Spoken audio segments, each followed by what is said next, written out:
काही अर्थ नसतो? असं आहे, कुठलाही प्रोजेक्ट असतो त्याला काही लोक विरोध करतात, पण बहुतांश लोक याच्या समर्थनार्थ आलेले आहेत। वाढवण बंदराची जनसुनावणी ज्यावेळेस झाली, 50,000 लोकांनी सह्या देऊन वाढवण बंदराला मान्यता दिलेली आहे जनसुनावणीमध्ये।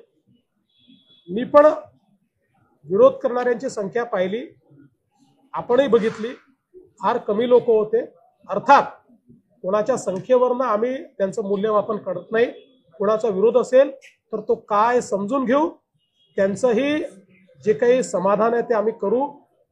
लोकशाहीमध्ये सगळ्यांचं समाधान करायचं असतं, पण लोकशाहीमध्ये बहुमताचा आदर करावा लागतो। बहुमत हे वाढवण बंदराच्या बाजूने आहे आणि बहुमत हे शक्तीपीठ